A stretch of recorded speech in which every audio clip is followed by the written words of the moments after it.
Hello दोस्तों, नमस्कार। तो आज हम बात करेंगे टूल्स ऑफ आरडीएनए टेक्नोलॉजी की। जो लेक्चर सीरीज़ हम चला रहे हैं उसमें सेकंड लेक्चर है ये। फर्स्ट लेक्चर हमने इंट्रोडक्शन पार्ट दिया था।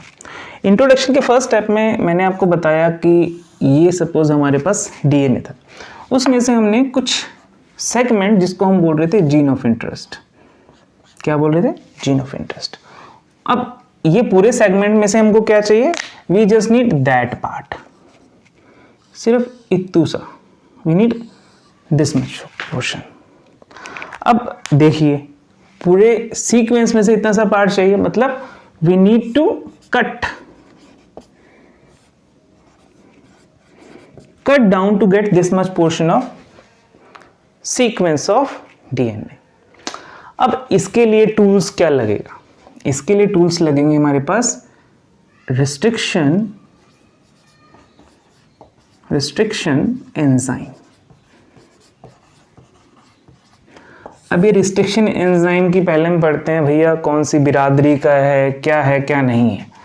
तो देखिए, सबसे पहले ये आता है न्यूक्लियस की बात करेंगे। ये कैटेगरी है जो न्यूक्लियस की है। न्यूक्लियस में हम पढ़ेंगे कि ये दो तरह की चीज़ें, दो तरह की कैटेगरी में डिवाइड कर देते हैं। वन इज एक्सोन्यूक्लियस और अनदर वन इज एंडोन्यूक्लियस। अब भैया एक्सोन्यूक्लियस मतलब बताइए कि सर आप बोलोगे आउटसाइड काटेगा, बट कितना का आउटसाइड काटेगा? एक्सो मीन कि डीएनए के 5' और 3' को टारगेट किया जाएगा। एंडो मीन्स के ये टारगेट करेगा, सपोज यहां पे डीएनए बना देते हैं, ये 5' या 3' को टारगेट नहीं करेगा, ये टारगेट करेगा इनसाइड। और ये जो एक्सोन्यूक्लियस है ये टारगेट करेगा या तो 5' एंड को टारगेट करेगा या 3' एंड को टारगेट करेगा फॉर कटिंग पर्पस। तो इसको हमने बोल दिया एंडोन्यूक्लियस और एक्सोन्यूक्लियस। अब जो हमारे रिस्ट्रिक्शन एंजाइम है ये फॉल करते हैं टाइप दिस वन, एंडोन्यूक्लियस। तो ये इस बिरादरी से संबंध रखते हैं या बोलते हैं कैटेगराइज करते हैं। तो इतना तो जनरल सा है ही, हमें पता लग गया कि भैया जो रिस्ट्रिक्शन एंजाइम है they are kind of endonuclease. अगर आपको कहीं बोला जाए कि रिस्ट्रिक्शन एंजाइम है एंडोन्यूक्लियस, तो it is in same category. अब बात करते हैं इनकी डिस्कवरी का कि इसको कैसे डिस्कवर किया गया। अब इतना तो पता लग ही गया हो कि भैया हमें अगर सीक्वेंस से काटना है, रिमूव करना है, तो हम क्या यूज करेंगे? Restriction enzyme. ठीक है, तो अब पढ़ते हैं इनकी डिस्कवरी कैसे। तो कुछ साइंटिस्ट थे जो कि बैक्टीरियोफाज पे काम कर रहे थे। अब मुझे लगता है कि आप लोगों को फाज के बारे में पहले बताया जाए कि बैक्टीरियोफाज या लैम्डाफाज एक कैटेगरी आ जाती है। तो पहले बैक्टीरियोफाज देख लेते हैं होता क्या है। बैक्टीरियोफाज, तो जो बैक्टीरियोफाज है ये वो वायरस हैं जो कि इन्फेक्शन कॉज करते हैं या इन्फेक्ट करते हैं बैक्टीरिया को। अब एक और प्रॉपर्टी जो हमें इनकी ध्यान से पढ़नी पड़ेगी, तो पहली प्रॉपर्टी हो गई। सेकंड प्रॉपर्टी है कि ये कुछ इस तरह के, अगर आपने पढ़ा हो, कुछ इस तरह की इनकी शेप होती है। तो ये हमने इसके लगा दिया अंदर डीएनए। तो ये जो प्रॉपर्टी है इनकी कि ये कभी भी स्वयं खुद पूरा का पूरा स्ट्रक्चर नहीं इन्फेक्ट करेगा। क्या करेगा? फर्स्ट इज एड्सॉर्प्शन, जो फर्स्ट स्टेप आता है इनकी लाइफ साइकिल में, जिसको बोल रहे हैं कि ये क्या करेंगे with the help of their tail fibre. Okay, तो ये क्या करेंगे? एड्सॉर्ब कर देंगे। तो अगर आपको उसको ध्यान से अगर इसके देखना है तो हम इसको कैप्सिड बोल देते हैं, इसकी आउटर लेयर को कैप्सिड। फिर यहाँ पे आपके पास नेक आ जाती है, फिर आपके पास टेल आ जाती है, फिर यहाँ पे टेल फाइबर आ जाते हैं। तो ये सबसे पहले करेगा एब्जॉर्ब होगा। उसके बाद ये जो डीएनए है इसका, जो भी जेनेटिक मटेरियल है, फिर ये करेगा penetrate through the membrane inside a cell. फिर ये क्या करेगा, अपने जैसे ही ये करेगा, जाएगा और हाईजैक कर लेगा बैक्टीरियल के सारे सिस्टम, है ना, कि भैया हम आ गए, हमारे लिए चाय पानी बनाओ। तो ये हाईजैक कर लेगा और अपने ही जैसे जो भी हैं बनाने के लिए इसने करना है, अपने अपने कंपोनेंट बनाएगा। जैसे कैप्सिड बना ली, टेल बना ली, टेल फाइबर बना ली, नेक बना लिया, अदर कंपोनेंट बना लिया, और तो और अपना डीएनए भी रेप्लिकेट कर लिया यहाँ पे। फिर बाद में करेगा ये असेंबल करेगा, है ना, जैसे हम कंप्यूटर असेंबल करते हैं, तो बाद में होगी इसकी असेंबली। असेंबली में होगा कि एक पूरा का पूरा बैक्टीरियोफाज यहाँ पे बन जाएगा विद द जेनेटिक मटेरियल। और लास्ट में करेगा जब नंबर ज़्यादा हो गया, है ना, यहाँ पे बहुत सारे हो गए, ये बहुत सारे, तो ये करे सेल को ब्रस्ट कर देगा और ये रिलीज हो जाएगा फ्रॉम द सेल। ठीक है जी, ये तो इसका लाइफ साइकिल हो गया। ये दो प्रॉपर्टी हमको ध्यान से याद रखनी है इसका मोड ऑफ एक्शन।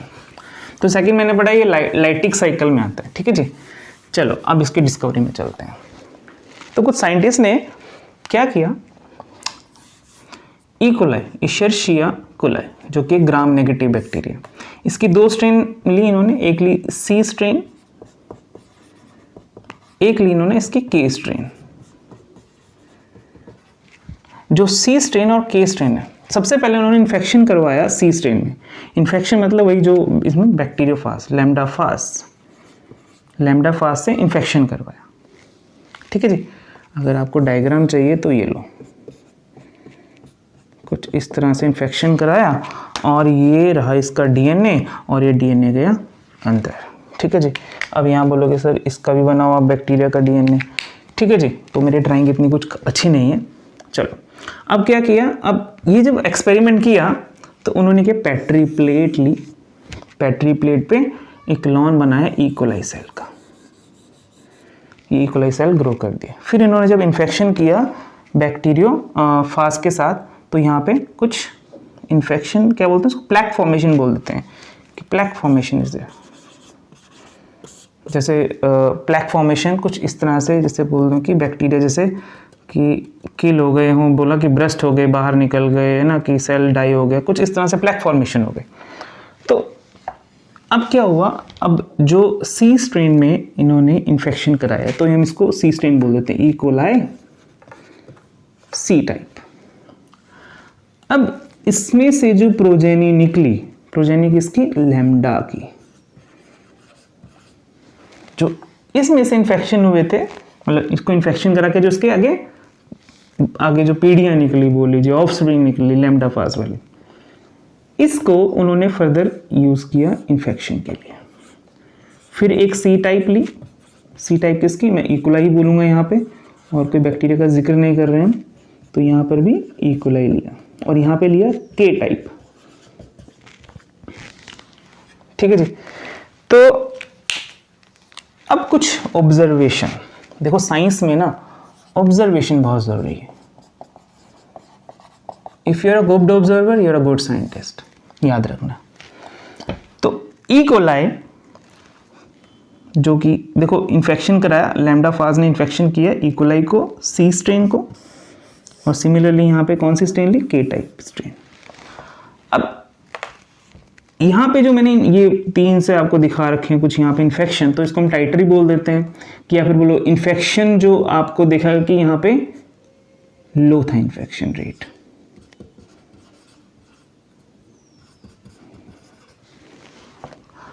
अब क्या किया, देखो सेम स्ट्रेन है, याद रखना है, यहाँ पे रिपीट कर रहा हूँ कि यहाँ पे इन्फेक्शन रेट लो था, लेकिन किस, ये अब लो कंपैरिजन तो करना पड़ेगा ना किसके कंपैरिजन में, तो ये इसके कंपैरिजन में लो था। यहाँ पे इन्फेक्शन रेट जो था हाई था, मतलब यहाँ पे अगर मैं ये बनाऊँ बैक्टीरियल, तो यहाँ पे जो इन्फेक्शन के जो बैक्टीरियोफाज के प्लैक फॉर्मेशन बोल दीजिए या टाइटर बोल दीजिए, ये यहाँ पे कुछ ज़्यादा ही देखा गया।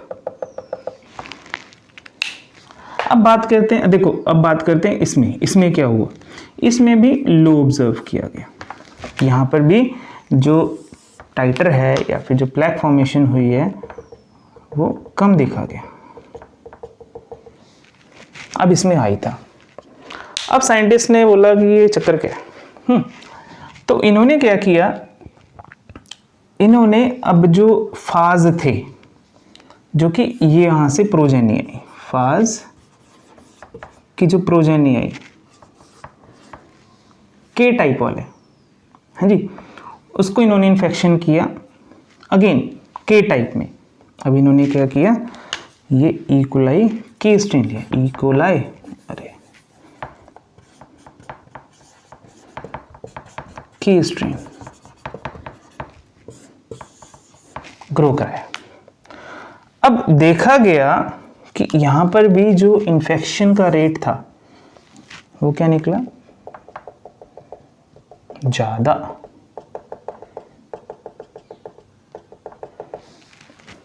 क्या हुआ, ज्यादा हो गया। देखो यहां पे लो था, यहां पे क्या हुआ, हाई।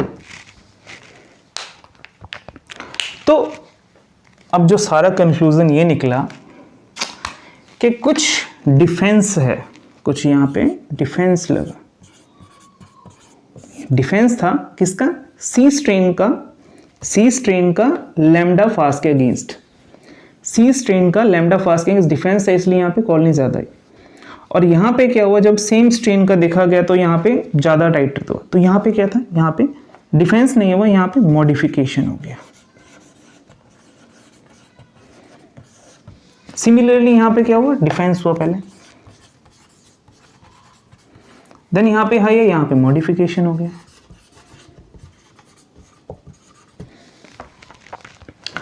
अब फिर फर्दर रिसर्च की गई कि क्या डिफेंस हुआ और क्या मॉडिफिकेशन हुआ, ये ऐसा क्यों हुआ। तो इसका कंक्लूजन ये निकला कि जो बैक्टीरिया है, bacteria they have some enzyme that have restriction as well as modification property। अब देखो, मैं जो फर्स्ट स्टेप आपको बोला था कि यहाँ पे क्या होगा, जो बैक्टीरियोफाज का सिंपल डीएनए ही इंसर्ट होता है। अब वही बात है कि क्या हुआ कि इसने इन्फेक्शन किया, इन्फेक्शन का मतलब क्या हुआ, डीएनए। ओके, तो रिस्ट्रिक्शन किसकी हुई है, डीएनए की। फर्स्ट की बात करेंगे जहां पे यहाँ पे डिफेंस हुआ, यहां पर भी डीएनए की डिफेंस हुआ कि जो एक्सटर्नल था, जो फॉरेन डीएनए था, उसको क्या किया, डिग्रेड कर दिया, है ना। एटलीस्ट इतना डिग्रेड किया कि यहाँ पे हाई नंबर नहीं मिला हमें बैक्टीरियोफाज के जो है।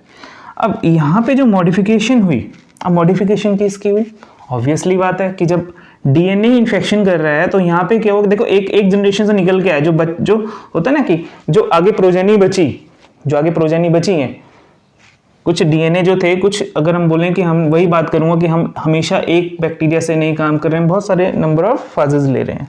तो कुछ फाजेज ने क्या किया, अपना डीएनए जो था उसको मॉडिफाई करवा दिया, कि डीएनए गेट मॉडिफाई। ऐसे मॉडिफाई हुआ कि उसको जब हमने सेम सी स्ट्रेन, जैसे ये सी स्ट्रेन है, और जब यहाँ पे हमने सी स्ट्रेन में इसको इन्फेक्शन कराया, तो जो फाजेज जो स्केप किया है ना, कुछ फाजेज जो आगे प्रोजेनी, जो मैंने आपको बोली थी कि प्रोजेनी, जो फाज की प्रोजेनी आई हैं, उसको हमने इन्फेक्शन किया सी टाइप से। यहाँ पे देखिए ये भी सी है, ये भी सी है। यहाँ पे लो कॉपी नंबर था, यहाँ पे हाई कॉपी नंबर, यहाँ पे जो कॉपी नंबर नहीं बात करेंगे, यहाँ पे जो लो टाइटर है किसका, फाज का, यहाँ पे फाज का टाइटर हाई है। तो यहाँ पे तो डिफेंस किया, लेकिन जो कुछ बच गए थे, जो कि ये थे जिन्होंने शो किया, यहाँ पे ग्रोथ शो किया, जो कि इसको स्केप कर गए, उन्होंने अपना डीएनए जब मॉडिफाई कर लिया, देयर डीएनए गेट मॉडिफाई। उन्होंने नहीं किया, वो सिस्टम नहीं किया, जो ये बैक्टीरिया एंजाइम की बात कर रहे हैं कि उनका डीएनए गेट मॉडिफाई हुआ। मॉडिफाई होने के बाद क्या हुआ, उसको रिस्ट्रिक्शन नहीं कर पाए। ओके, सो दे ऑब्जर्व्ड कि there are some enzyme which has restriction as well as modification. I guess के समझ आ गया होगा आपको। चलो एक बार थोड़ा सा फिर से रिवाइज करते हैं क्विकली। देखिए, सी को इन्फेक्ट किया लैम्डा फाज ने,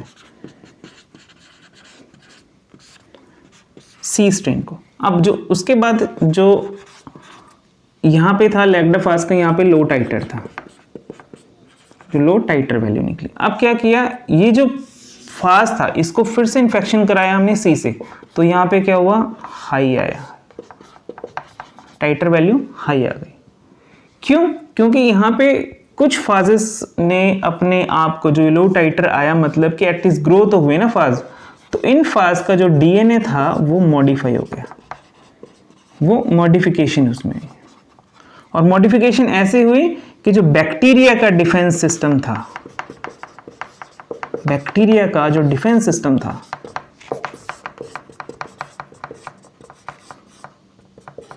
वो उसको रिकॉग्नाइज नहीं कर पाया, रिकॉग्नाइज नहीं किया। ओके, तो ये कुछ एंजाइम जिन्होंने बोला कि there are certain enzyme which has the property of restriction as well as modification, तो उसको नाम दिया गया रिस्ट्रिक्शन एंजाइम। ओके, तो आई गेस कि आपको समझ आ गया होगा ये। दूसरी बात, इसमें से जो निष्कर्ष निकालेंगे या फिर समझेंगे कि फाज डीएनए किस तरह से इन्फेक्शन करता है, it depends on what kind of strain और bacteria it was grown previously। समझ रहे हो कि C से C गया तो हाई होगा, यहां लो था। अगर C से K गया तो यहां पे लो होगा, फिर लेकिन K से K गया तो यहां पे क्या था, हाई था। इन्फेक्शन रेट समझे कि नहीं समझे? C से C पहले लो था, यहाँ पे डिफेंस हुआ, लेकिन यहाँ पे कुछ जो बचे थे उनका डीएनए गेट मॉडिफाई हुआ तो उसका जो रेट ऑफ इन्फेक्शन बढ़ गया। अब C से देखो स्ट्रेन गई K, तो यहाँ पे लो था, फिर उसके बाद क्या हो गया, हाई, क्योंकि यहाँ पे क्या हुआ, फिर से मॉडिफाई, यहाँ पे फॉरेन पार्टिकल रिकॉग्नाइज किया। तो रिस्ट्रिक्शन एंजाइम की प्रॉपर्टी होती है कि it has the both kind of property, modification as well as the restriction.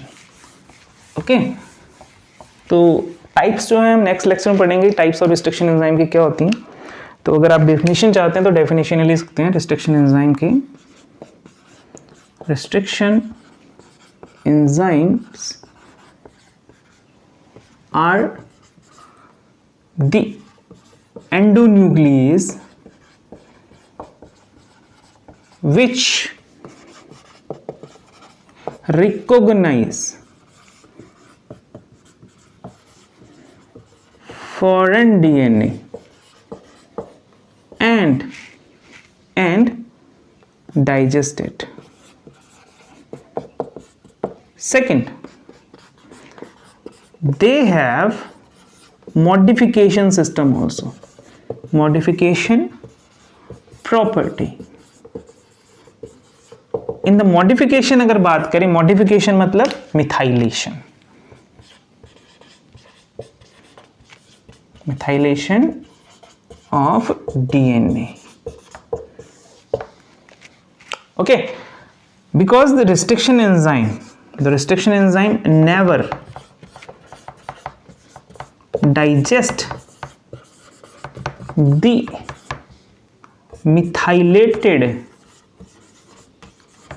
Methylated DNA, तो मिथाइलेटेड डीएनए को कभी नहीं डिग्रेड करेगा। आई गेस कि आपको समझ आ गया। Thank you so much. अगर कोई क्वेश्चन है आप तो डिस्क्रिप्शन में डाल सकते हैं। Thank you.